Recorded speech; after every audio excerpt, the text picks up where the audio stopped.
So before I turn things over to Andy Richards, I do want to mention what to expect this afternoon. As I mentioned, we'll hear from Andy, we'll hear from our two key speakers, then we'll have some audience Q&A. We record these sessions, so if you want to ask a question during the Q&A, please do wait for one of our microphones to get to you so that the question makes it onto the recording. After the Q&A at about 5:30, we'll go into a reception, but this reception is special. We have a number of representatives of the Innovate Network, and you'll be hearing all about that in a moment, here with tables, materials, and here with some of their staff to talk about what's going on with the network. So we're really excited about this kickoff, and I want to turn things over now to Andy Richards to tell you about what's going on with D2P and the Innovate Network.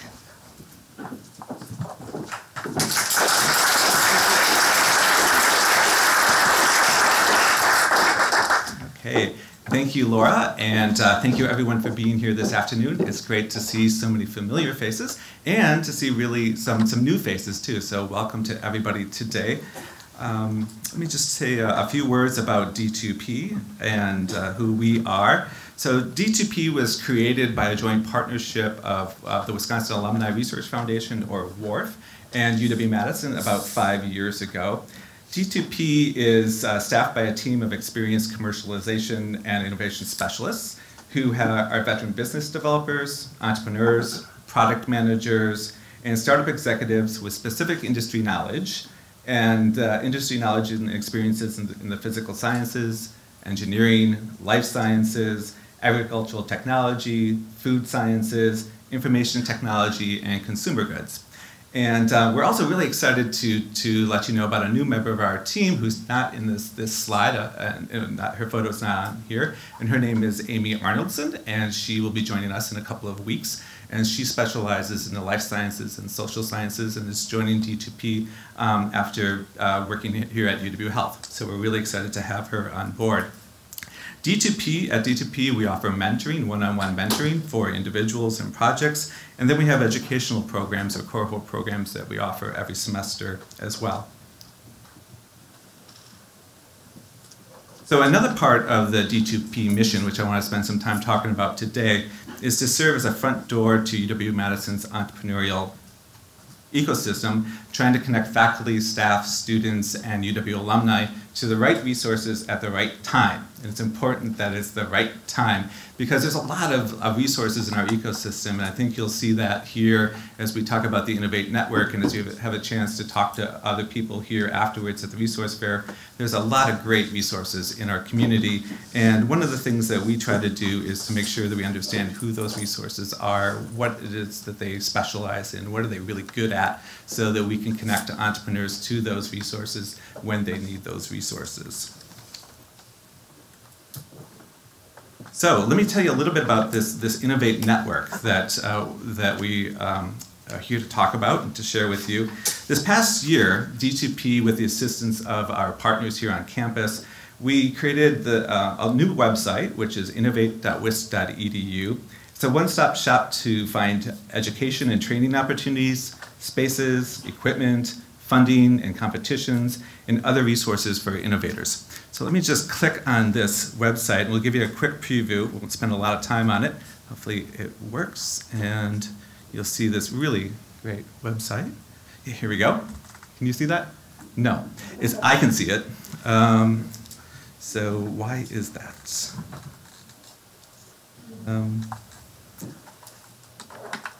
Let me just leave it at that. We're just going to go on and move beyond the technology. So let me just say it's a really great website. And what you're going to see on this website when you go to innovate.wisc.edu is you'll see resources for inventors. So if you're an inventor looking for resources, great place to go. You'll see it for people from industry who are looking for resources here on campus. And if you're interested in a startup, you'll see resources that are specifically for you as well. And we have all kinds of resources, as I mentioned, from competitions and funding to space to equipment and other things on this website. So I encourage you to take a look at that. Okay. So this resource fair, now that it's going to follow this event, is really an opportunity to meet people in the Innovate Network as well as people in the community. And that website that I just mentioned is more than just a website, just something that's out there for you to go check out. It really is a group of collaborators here on campus and in the community. And we have two goals. One is to foster a stronger culture of innovation and entrepreneurship on the UW-Madison campus. And the second is to strengthen the connections between the campus and the entrepreneurial support network that exists in our community. So it's focused both on campus, but also the resources that are in our community and trying to build connections between the two. Finally, I wanted to just say a few words, as Laura mentioned, give you a little highlight of some of the things we have going on at D2P coming up. We have, oh, I see Amy in the audience now. Sorry, I mentioned Amy earlier and wasn't quite sure if she'd be here. Our newest member of D2P, you'll want to catch up with her later. And so we have a couple of programs that we run each semester, these cohort programs. One is called Innovation to Market, and the other is called Igniter. And Innovation to Market is really trying to find product market fit. And you're probably going, what is product market fit? Let me just tell you that after you hear from Michelle and from David, you'll know what product market fit is. Igniter, on the other hand, is really going ahead and taking a look at the whole entire startup process, from start to finish, and giving people the resources and ideas that they need to start a business. Again, after hearing from David and from Michelle, you'll understand what those things are all about. So let me just go back for a minute and just also share with you that we're also having an open house here at D2P, and D2P is just located across the street near the Subway sub shop on the corner you probably are familiar with.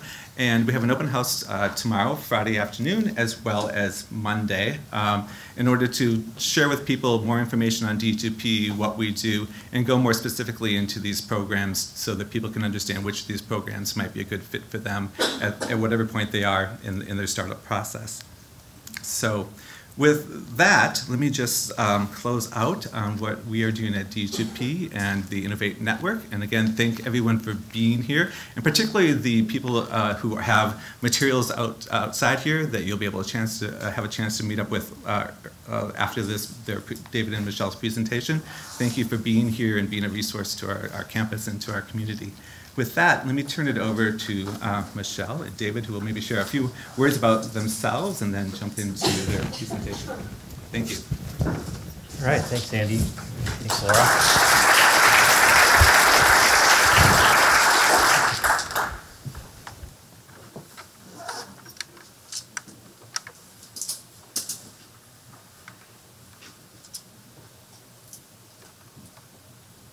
With any luck, we will be able to bring this up. And I want to apologize in advance for some goofy-looking graphics that you'll see later on. We had a little bit of a technical problem getting ready for this, but it shouldn't distract us too much. Hi, everyone. I'm David Erdle. I'm one of the Innovation and Commercialization Specialists at D2P that Andy mentioned earlier. And my emphasis and focus area, one of the several that he mentioned, is information technology. So, next.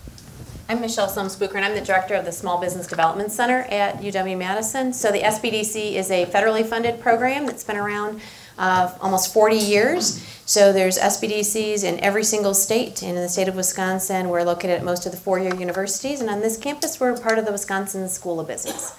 So we're glad to have you here. So the question today is, who's here with a business idea? I think, okay. This looks pretty good. So business planning is a really tricky thing. It takes an idea to start, right? But then what do you do? And on a campus like this, there's lots of different options. And so what David and I wanted to do today was talk specifically about the business model canvas, but also to tell you, how did we get to this tool called the business model canvas from this greater concept of business planning? So how many of you have heard of the business model canvas? Okay, great. Really interesting that this morning I gave a presentation in conjunction with the Wisconsin Family Business Center, large existing businesses here in the state, and almost no one had heard of the business model canvas. So it truly is part of the startup fabric, but hasn't made its way fully integrated into existing businesses. So what we like to say at the Small Business Development Center is planning is what is key and essential. And so this is just one tool in a package of tools that you could be using. But it's an important tool. And how did we get to this tool? What happened? So back prior to about almost 10, 11 years ago, the gold standard for business startup was to write a business plan. That's what everybody was supposed to do. Business planning got its roots back in the 1920s at Harvard Business School for existing businesses. That was the purpose of writing a business plan. We look at historical information and we plan how do we use the resources of an existing business. In the 1970s, the concept of a business plan started to begin to be applied to startups, mostly because of lending, right? So lenders want to mitigate their risk. How do we mitigate risk? We have to see something in writing with a good set of financials. It makes sense. What's the problem? What's the problem? We don't know, right? We don't know anything. So here we have a concept or an idea, but we don't have any history. We have nothing to fall back on to say, oh, this is how we performed in the past, this is how we should perform in the future. Doing research now, we sort of take it for granted. It's super easy. We could all pull out our smartphones right now and start doing research on a business concept today. But 1970s, you go to the library and you pull up reports that are 5 and 6 years old, and then you apply them to a business plan that you write for weeks and weeks. And by the time it's written, it seems a little out of date. So we see this trend where we're asking startups to write these really complex business plans, and it worked okay because most of the business models in that time frame were very similar. We had manufacturing, we had retail, we had service-based industries. But then we had a shift, and the shift happened in the 90s with the next technology revolution. We all of a sudden had products and services that didn't exist before. We had no model for them to go back on, right? So try to do research on something that has never existed before. You just can't. So a lot of those startups just said, well, this industry is moving too fast. There's no comparative data, so we're just not going to do this. We'll just go and try. And that worked relatively well because money was flowing. You had a lot of investors investing in new technologies, hoping on big bets, and seemed like a great idea. But what happened with that technology boom? We had a big bubble, and then pop, yep, we had a burst. And when we had that burst, all of a sudden there was this discussion that happened that said, well, wait a second. A lot of these businesses failed for multiple reasons, one of which was a failure to plan. And if we're not doing this kind of complex planning, we're going to be in trouble. So writing the plan seems kind of like a waste of time, but not planning, we learned, was really not a great idea either. So here we are sitting in the middle with, well, what do we do? And this is when the thought leaders started emerging with different concepts. So you had people at Harvard and MIT and around the world and Stanford working on all these concepts. And really what happened was we went from this idea of small business management to entrepreneurship, to large scale and scaling ventures. And we needed to do something that was quick and that we could test and that would allow us to fail fast, if you will. And what emerged is the lean startup movement. The anchor point of one of the lean startup movement is really the business model canvas. So the business model canvas was developed by Alexander Oosterwalder as part of his PhD program. And it's a visual tool that allows you to see all 9 building blocks of your business in one place.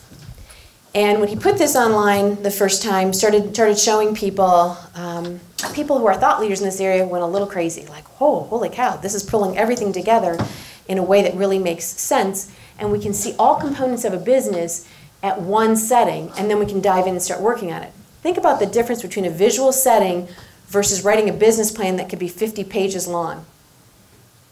One area that you wrote about on page 10 might relate to an area you wrote about on page 45. How do you see and feel those together? It's really difficult. So all of these components were synthesized into a book called Business Model Generation, which came out in 2010. And that was really the cornerstone of this lean movement. And there's plenty of other players. I mean, many of you have heard of Steve Blank, and you've heard of Eric Rice and Ash Mariah and several different authors. But this is really a cornerstone piece of the lean startup movement. So aren't startups just smaller versions of a larger company? I mean, they both have products and services that they sell to customers, right? They both have legal entities that are formed, whether it's a C Corp, S Corp, LLC. They're legal entities. Hopefully they pay taxes. Hopefully they're collecting revenue. They all have employees, and they have various titles like CEO, COO, President, VP, Director. So aren't they the same? Small company, startup versus a large company? On the surface, you might think they are, but some of the things that Michelle was mentioning earlier, the reason why we got into business model canvas is because of the differences. And I'll go through a few of them here. First of all, funding sources. Think of a large company. Where do they get their money from? Right? It's from earnings, from product sales and revenue. It's from shareholders. Hopefully they've been successful and have IPO'd, so they have access to capital markets.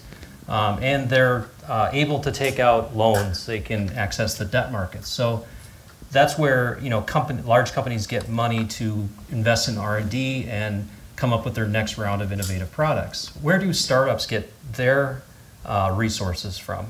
Right? They don't have earnings. They don't have access to debt markets. So a lot of times startups get their funding from credit cards, right? People will max out their credit cards to get their project moved along. Or they maybe do a family and friend round of financing from people that they know who trust them. But it's difficult for startups to get funding to move this innovation forward. Another place they might get some is before they start up, access within the university to research grant funding that might help them move down the commercialization path or do some early prototyping, things like that. So a big difference in sources of funding between a large company and a startup, especially a university startup. People in place, people in process. So, large companies have, very specialized, lots of people who are very specialized and knowledgeable and deep subject matter experts with a small area of responsibility, right? That's your typical large company. What does a startup have? Basically generalists, right? And if they have people working with them, they're typically outsourced. They're usually not employees at first. They wear a lot of hats, right? Contrast that to a large company. So again, this is all playing into why this business model canvas. Why are startups different from larger companies? And then in terms of business model risk, large companies are established. They know how things work in the industry that they're participating in. They know who to talk to. They know the influencers. They know how sales happen. There's a lot less risk, business model risk, for a large established company compared to a startup. So hopefully I've convinced you that startups are not the same as large companies. So startups need a different approach. And if you think of it this way, that startups are in the business of searching, whereas large established companies are in the business of executing, right? And if you think of searching, so that kind of connotates things like exploring, right? Like looking for opportunity, being passionate and driven, but being flexible and responding to the things that you learn while you're out there trying to create a new market for your products. Versus execution of a large company is more along the lines of predictability, right? And precision and execution relative to lots of different organizations coming together, coordinating, aligning, and then going out and making it happen. So think of startups as primarily searching versus executing, okay? So a startup, the truth is, startups are really temporary organizations that are looking for a repeatable and scalable business model. So think of a startup as this temporary organization. And the truth is they're looking for a repeatable and scalable business model. There may be more than one. So it's not just looking for the specific model, but one that works for them and their innovation. Startup's goal is to find the one that works for them. So there may be more than one, and finding the one that works for them. So that sounds great, but what is a business model? Essentially, it's how a company creates and delivers value. Notice that it doesn't say how a company creates and delivers products. And when we're in the product mode, when we're coming from, I've got this great innovation, we tend to be very focused on the product itself, right? But what a company's trying to do is take that product and find out who needs that and how it can be delivered to them in a way that creates value for them. If I'm in the lawnmower business and I've got this beautiful looking lawnmower, for example, I may look at this property and say, that's a potential customer of mine, they need my lawnmower. But the thing is, we don't know who's in there until we get out and talk to them, because inside of there, I'll give you two scenarios. One could be someone who wants to have a nice habitat for butterflies, in which case they don't want my lawnmower, right? So they're not really a customer of mine. Or a different example might be, potentially who lives in this house is an aging adult who doesn't have the ability to push my lawnmower around. In which case, my lawnmower alone is not going to deliver the value that they need. Even though it's a great product, they need something more to be able to realize that value, right? So the job of a startup is to create and deliver this value that the customers are looking for. Although any given business is complex, and we don't want to try to oversimplify this, a great starting point is to sketch out your business model canvas. So this is what the business model canvas looks like. And it's essentially a sketch of your theory of how you're going to create and deliver value to customers, okay? It's a 30,000-foot view. It's by no means all the detail that you're going to need to develop as you continue to move your idea forward, but it's that starting point that brings together all the key components of what it's going to take for you to execute in the marketplace. Again, the devil's in the details, but this is a starting point. And so each of these boxes, value proposition in the very center there, a customer segment on the far right, customer relationships, channels, key partners, key activities, key resources, your cost structure, and your revenue streams. I know that's a little blurry, sorry about that.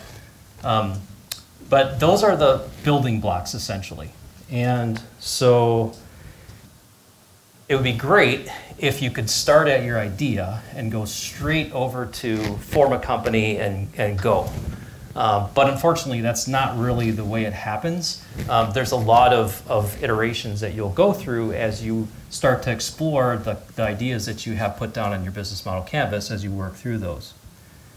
So once you have your draft, actually it starts with guesses, the business model canvas. And this is where I apologized earlier about the words on this, but it says make guesses about who or what goes into each of the 9 boxes. So you start by filling out this blank business model canvas of each of those 9 segments about what you think, who you think your customer would be, specifically, what you think your product or service is going to be in detail, what you think your distribution strategy is going to be, and how you're going to let customers know that you have this product. So you'll put all these guesses into this box. And once you have your draft, the next and most critical step is to validate, right?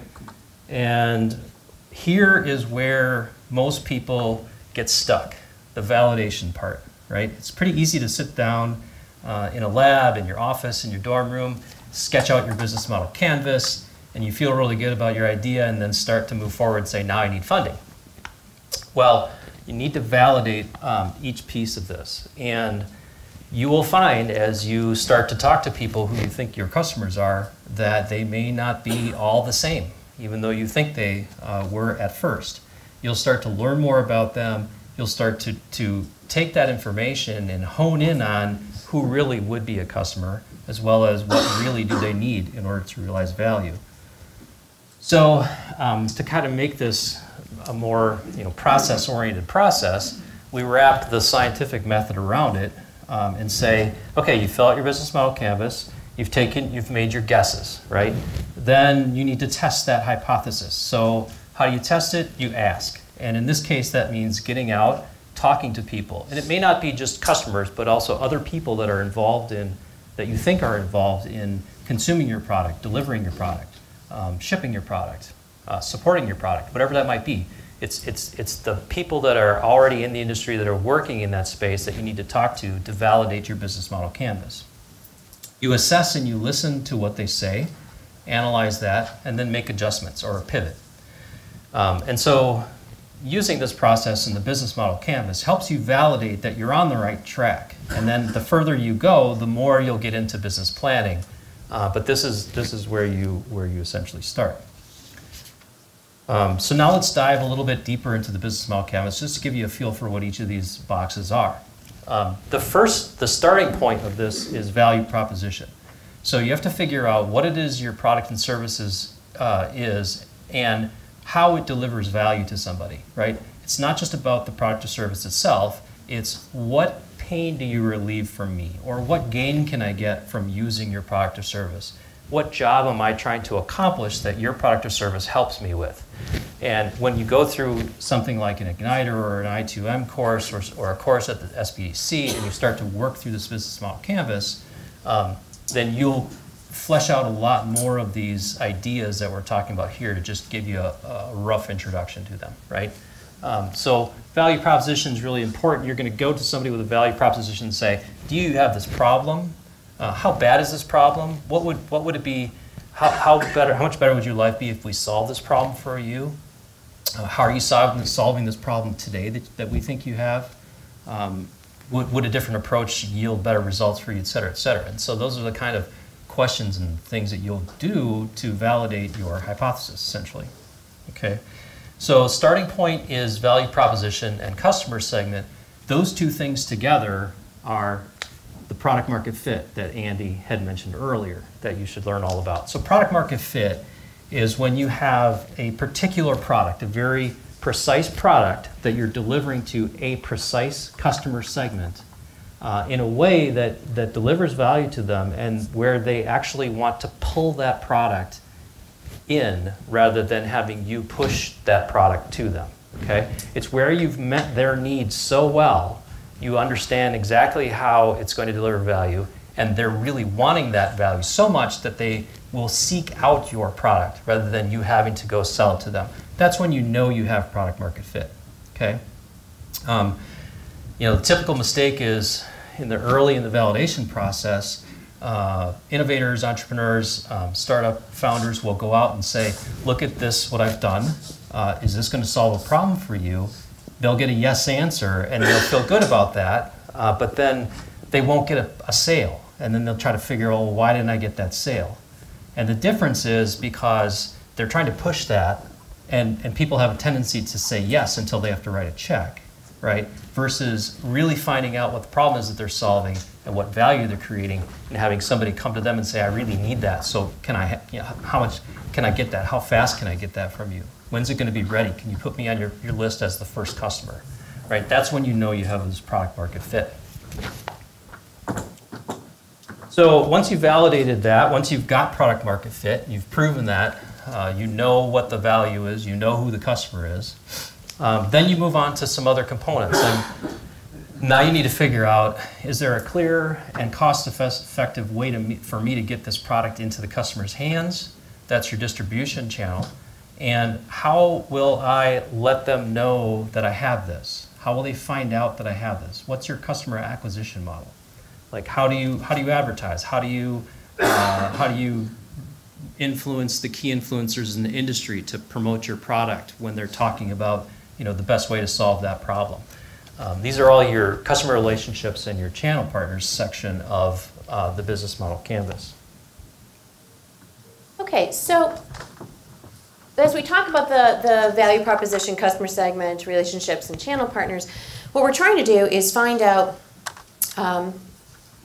all of the areas that affect the customer that the customer sees, right? And we're trying to figure out if we have that product market fit and how we're going to deliver that value. Revenue streams props up that side. Makes sense, right? We need to know how we're going to make money because if what we're going to do doesn't make money, then what we have is a hobby.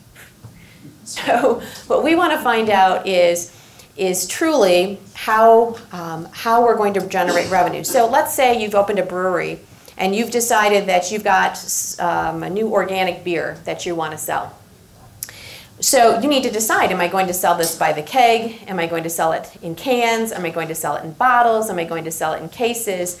And is that what my customers want? So it's really kind of an important piece there to understand revenue. If we can't figure out our revenue streams, we have a really difficult time down the road creating a financial model. Without a financial model, I don't know an investor in the world that's going to give you money. So that whole side of the canvas is propped up by the financial model. Also, when you create your value proposition, one of the things I like to do when I work with clients on this is to say, really simply, let's break it down to I sell, fill in the blank. So I sell beer. So we're really clear about what we do. And then go ahead and tell me all the ways I'm going to solve your problem. It's organic, it's locally sourced, it's whatever it is that adds to that value proposition. And then when it comes time to doing the revenue streams, I have a nice straight line to I sell this and this is how I make money. Does that make sense for everybody? The two things really go together much smoothly. This side of the canvas is all about operations and how we operate a business. So let's continue to use this beer example. Key activity would be big bucket activities, things that we have to do. Think of it as the doing of your business. So what's an activity if I'm going to own a brewery? I have to brew the beer, right? That's a big bucket activity. A big part of owning a brewery is marketing. So marketing is going to be a key activity that I'm going to have to do. I'm going to have to acquire those customers somehow. I'm going to have to create that brand. Then there's housekeeping we do as business owners, right? So we have financial management. That's a key activity, perhaps. So what is it that we have to do? We go down below it to key resources. What do we have to have? So do and then have. What do we need to have internally in order to operate? Using the brewing example, what are some components of a brewery that we would need? What's a resource? We need equipment, right? We need brewing equipment. We might need a brewmaster, human capital. So it's really important to think about that. Who do we need internally in that business to work with us? We might need some sort of inventory. You probably need hops and whatever else, water, whatever else goes into beer. Sugars, corn syrup, whatever. Oh boy, okay, let's not go into that. So what are those key resources that we need in order to execute this model? Think of those internally. Key partners are who do we have to partner with in order to achieve this? So in the brewing industry, there's lots of key partners. We want to make sure that we have regulation, right? So we're going to have government entities here. We're going to maybe have, we're going to have distribution. So distributors would be a key partner. It could be farmers are a key partner, right? Where do I get this hops from? Do I buy it locally? What does that look like? And so just think of those as people that are going to step up and help your business, but they're not going to be there every single day. That whole side is propped up by our cost structure. So again, we're trying to build out a financial model at some point, so we need to know what this is going to cost us. And when we look at cost structures, we're talking about ongoing operating costs to try to build out the idea, is this sustainable for us? Now, when you're a startup, it's very easy to confuse a startup cost with an operating cost. So I'm sure Alexander Oosterwalder would not love that I do this. But when I teach this or work with clients, a lot of times I have them put a small box in there for startup just to help clarify their thinking, because it's very easy when you do your first business model canvas to think, oh, that brewing equipment, that's a cost structure. No, that's a startup cost. That's a one-timer. We're going to buy it and then we're done. But the ongoing are going to be your salaries, the ongoing purchase of hops, so forth and so on. When I teach the business model canvas, a lot of times I like to use the whole canvas and sort of describe it like a restaurant. If we were to draw a line right up through the middle from cost structures all the way up through value proposition and look at this side, this would be like the front of the house. You know why you go to a restaurant. You know what it costs. You know what value they're providing you. You know what the relationship is, whether it's counter service or really great table service. You know that. But you have no idea what's happening in the kitchen, right? So you don't know all those operating things. You don't know where they source the food. You don't know who the chefs are. You don't understand the type of equipment that they use. You don't know what the food costs them. So just it's kind of a nice way for you to, in your brain, sort of settle up with what side of the canvas does what. Okay? So that was a really quick, 30,000-foot view of your 30,000-foot business model canvas. And our intent wasn't to train you on it and how to use it. That's what we can do if you come through one of our courses.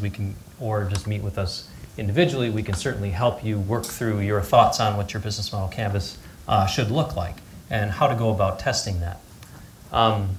Based on our experiences, we have a couple of different paths that you potentially might go down here and some things to be aware of. And if you're a highly technical startup, something that's based on a patent or some sort of intellectual property, those typically take a long time to get through the product market fit component. And the reason why is because if you're starting with a raw technology, there's oftentimes multiple places where you could apply that technology to solve problems, right?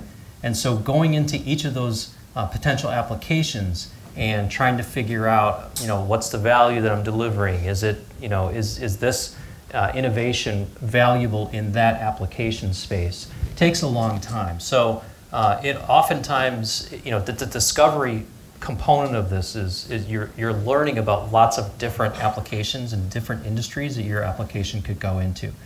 So that product market fit often that process takes a long time for a very highly technical startup.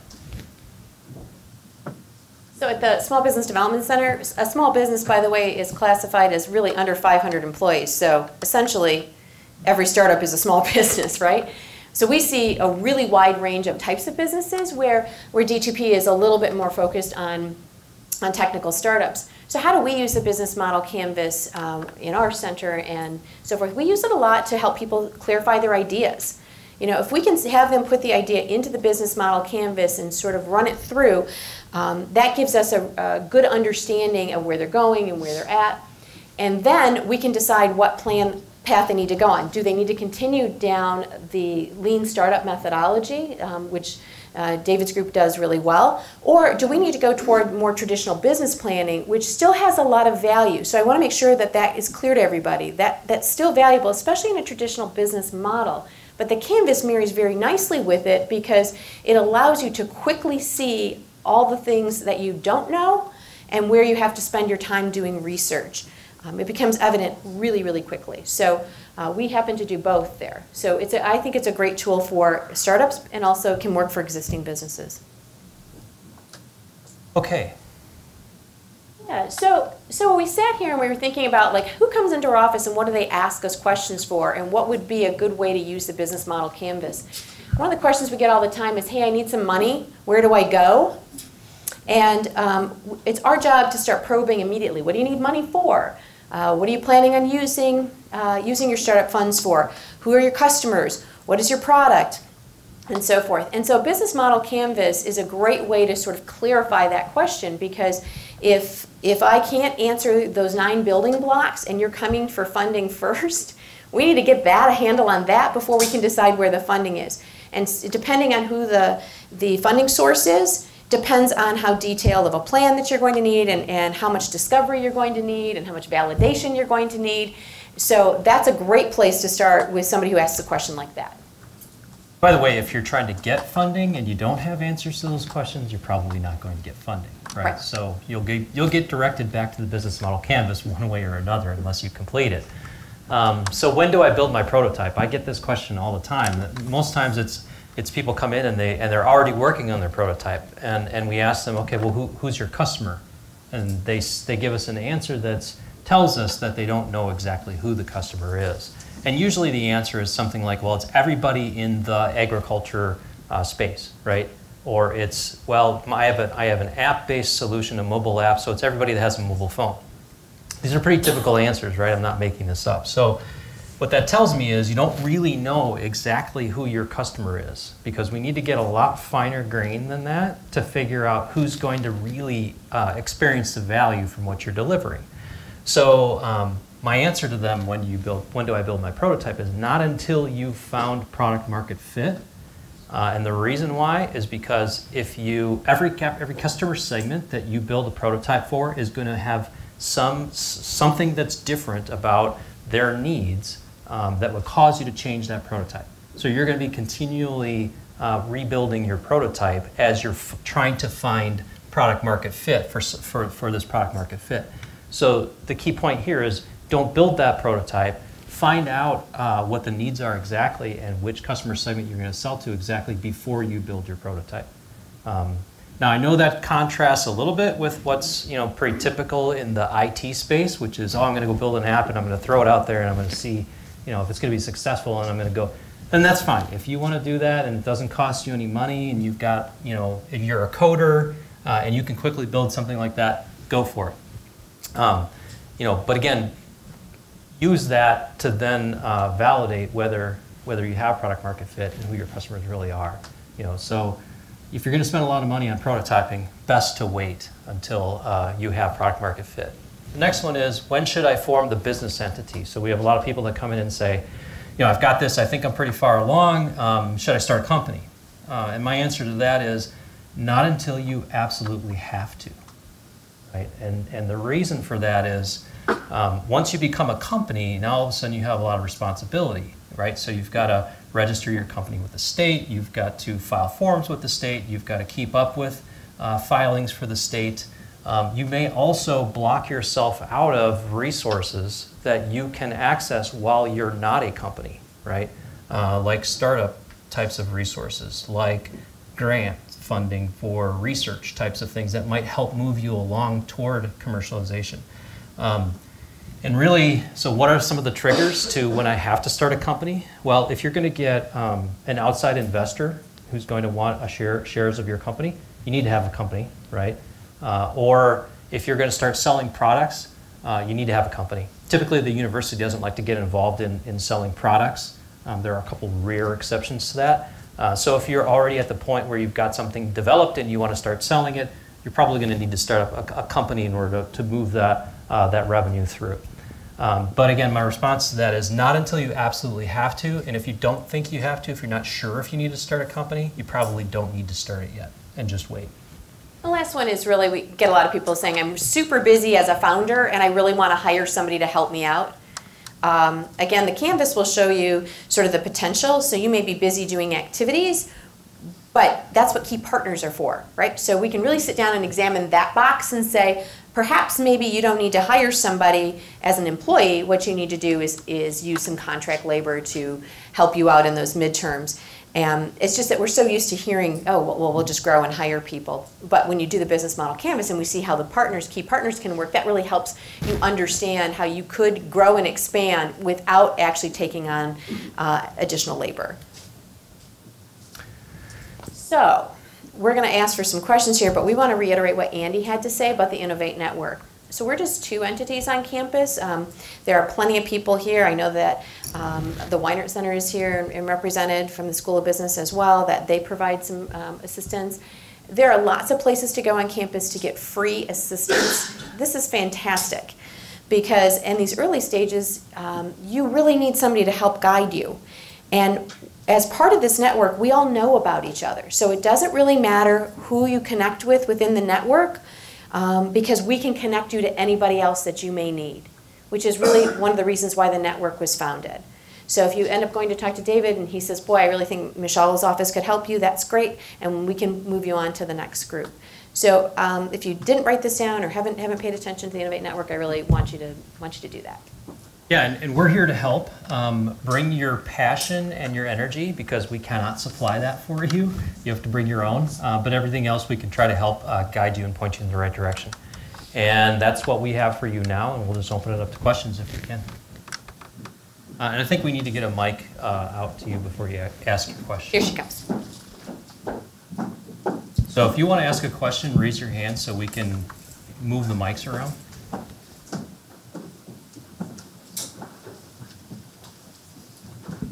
Hi. So I was curious about key performance indicators. Basically, is there, a plan to measure the performance of an execution of a plan? Say, like, plus or minus, I expected my prospective employees to work to this volume, and I want to make sure there's a fail-safe in case things are in the worst-case scenario. Is there a way to measure those things in a measurable format that, and convince investors that this is, Benchmarking? yeah, benchmark. Yeah. That's a good So word. there is great access to benchmarking tools within the university. So we have a fantastic library system, right? So if you have an industry, if you're working in a particular industry, there may be an industry report which has benchmarking data in it. So let's not forget our friends over at the library, because that sometimes is one of the best places to go. I know that we use our librarian at the School of Business all the time for that, for KPIs. So I'll come at it from a slightly different angle. So think about as a startup, you know, where are you in the life cycle as a company, right? So you're not at the point where you're trying to measure things like profitability. You're not at the point where you're trying to measure things like revenue growth yet.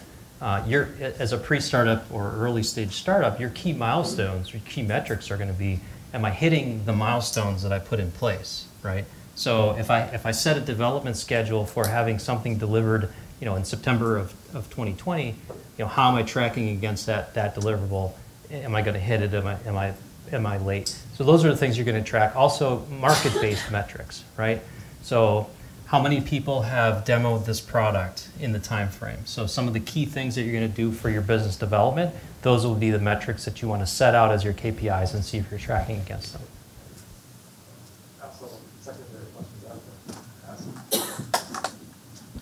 So, you know, there's that saying that, you know, 9 out of 10 startups fail the first year.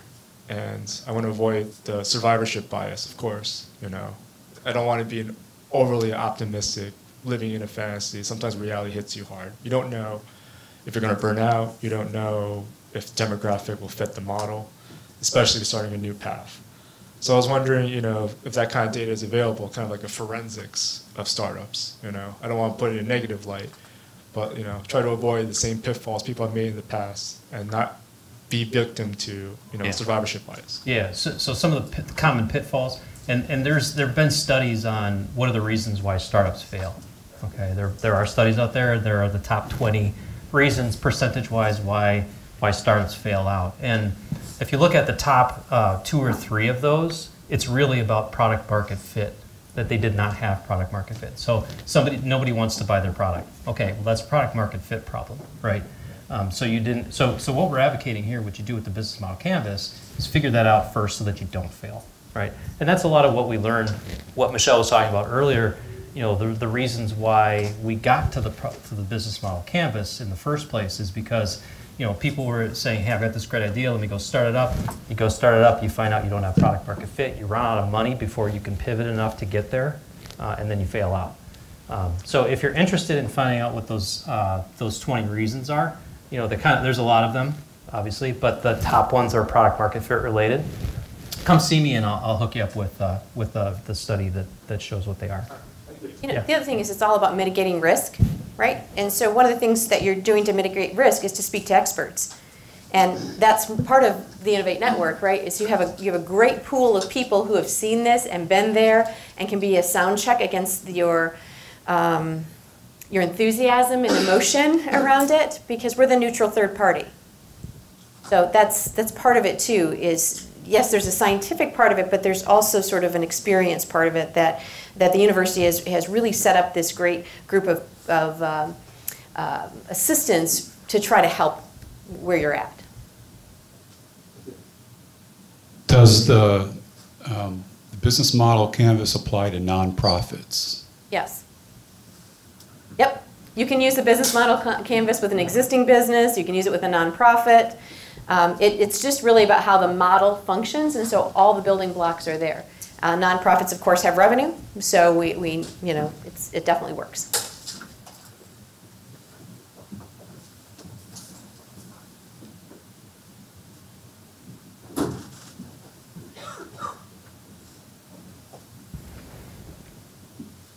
Hi, thanks for sharing with us today. I'm curious, what tools would you recommend to dig deeper into customer segmentation to really kind of get at that product market fit? Excellent question, and I'm so glad you asked that. Segmentation, in my opinion, is more of an art form than anything, and that's something we spend a lot of time at in the product market fit, because obviously segmentation is part of your customer component of the business model canvas. And like I said earlier, I'll often get projects come in who are just thinking too broadly about who their customer is, and you really need to start narrowing down, who exactly is going to need this. So there's a lot of typical ways you can do segmentation, for consumer goods industries like demographics, those kinds of things. But needs-based segmentation is something more effective, I've found, with technology startups. And then figuring out the industry that you're going into, what are the key points that differ one potential customer from another who would be a buyer and not a buyer. And once you start to understand that through the discovery process, it helps you with segmentation. And you don't know typically what that is until you start getting in and talking with potential customers and figuring out, their backgrounds and exactly what problems they're trying to solve and how they solve them today, what tools and resources that they use today. Once you start doing that, you'll start to figure out, oh, this person who I thought was a customer isn't the same as this other person who's in that same category. There's something that causes them to be different. And when it's kind of like a discovery process, and that's why I said it's a bit more of like an art form. You have to figure out, right, what makes customer A different from non-customer B, who they were in the same category before, right? So it's not always an easy process. It's kind of easy for consumer goods, but when you start getting into kind of high value added technology based startups, it becomes a lot harder. And I'll add to that by saying the business model canvas does not imply that we don't do research, right? So if you're working in an industry that's very established, for example, the industry may have some standards of who this customer is. And that's how you build the first category to find the potential customers. They may tell you, this product works really well for this fill-in-the-blank demographic or psychographic, how they use things. So just because you're using a business model canvas doesn't mean that you might not do some research there to get an understanding of how that industry functions. So then you can go out and do exactly what David suggests. You might have a product that you think fits well with the manufacturing industry, right? Manufacturing-based product or a tool that helps manufacturers. So you go out and you start to talk to manufacturers and you find, well, this really doesn't fit with aerospace manufacturing because of the way they do business, but it fits really well with auto manufacturing. So now you've got two different customer segments from what your original manufacturing customer segment was, and there's a difference that caused it to not work with aerospace engineering but work with auto manufacturing is probably process oriented. So you're going to get into that and you're going to figure that out, and that's going to be the basis of your segmentation. So I apologize if this question is a little bit of a high level to what's been talked about with the business canvas model, but I'm really interested, being that a lot of us here are at a university or associated with universities, how we in our innovation can participate in the innovation of how businesses are formed. So we through your presentation, you talked about how the business model canvas evolved in recent years from older models that were no longer relevant. And so I guess the kind of crux of my question is, as we innovate into new fields of which the business model canvas is being communicated to investors or people that are catching up to these new innovations in these new fields, how can we as innovators participate in the innovation of how this information is communicated, how risk is established, how new fields are being established, and what's kind of unique to those new fields that may not be relevant to how fields worked in the past? That to me is a really interesting question, and I think that's what our professors and instructors at the Weinert Center. We've got John Eckert who studies entrepreneurship.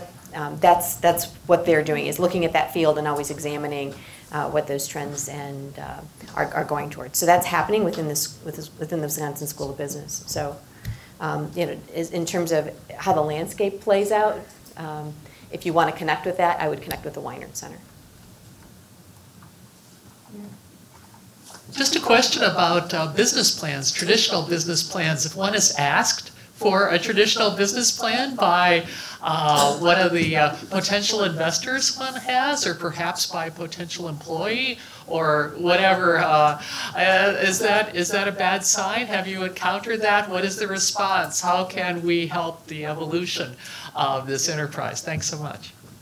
So there's no implication that the business plan has gone away. What there is there's this addition that for startups, let's see if we can't mitigate risk before we spend all this time doing research and writing the full plan. At the Small Business Development Center, we are a full advocate of business planning, whatever form that takes, whichever tool is most appropriate.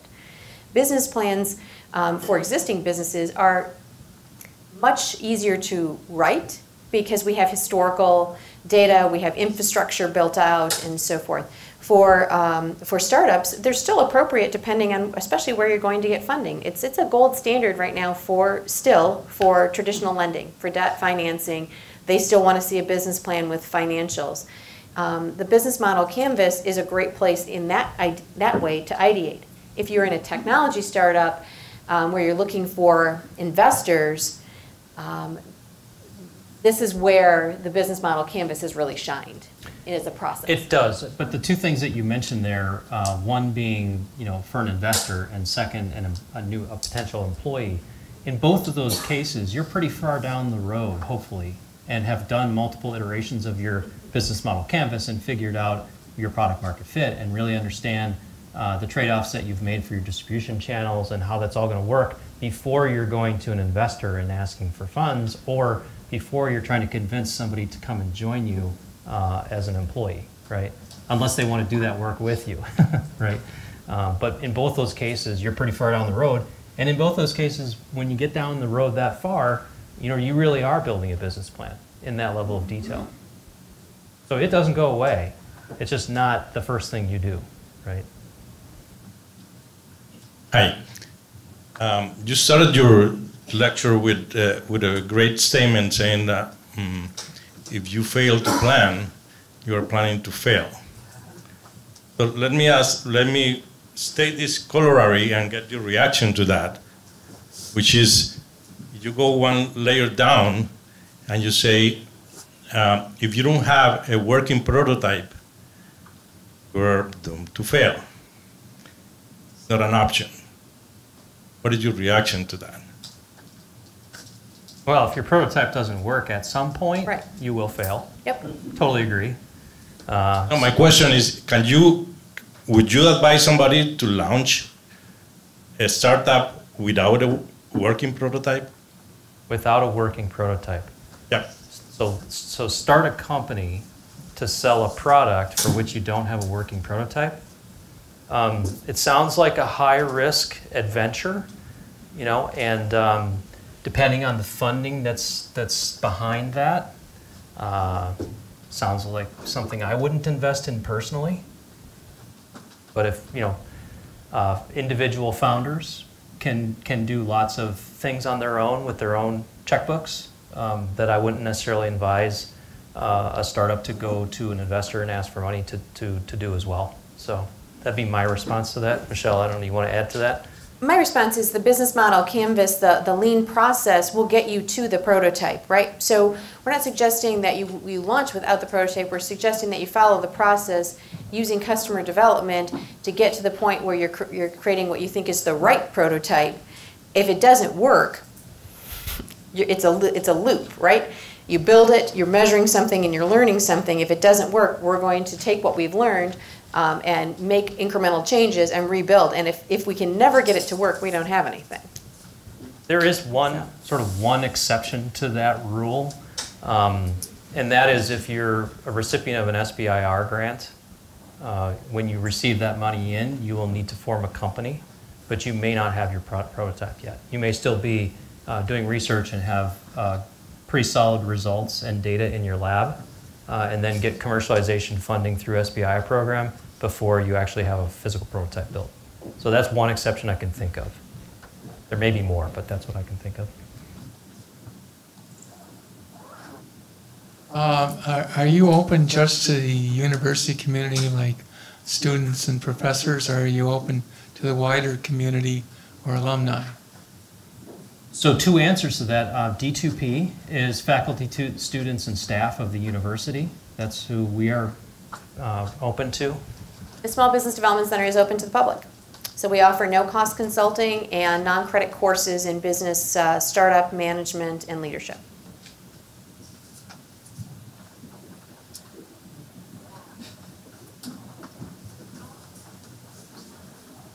Hi.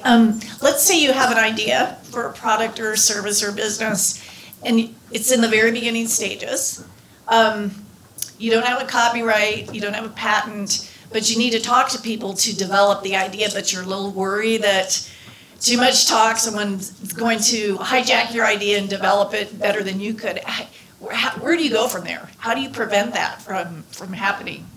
That's a great question. We get that a lot. And the style that we advocate for customer discovery and trying to figure out this product market fit is to not talk about your product and not talk about your solution, but be more of an investigator and try to figure out what exact problem does this person have that my idea might be able to solve, right, without talking about your product or service. You can get really far down the path using that approach before you need to start talking about your product or service at all. You don't need to have a prototype. This is all a conversation about, do you have this problem? How big of a problem is this to you, right? What do you do today to solve this problem, right? Is that acceptable to you? Are you looking for other ways to do what we're talking about here? And you don't have to tell them what you have. So you can get pretty far down that process without disclosing what you have. Now, if you're going to bring somebody on board who's going to help you as part of your team to develop that idea, then you have to have a relationship with that person and an understanding, right? And maybe even something written on paper about ownership and such.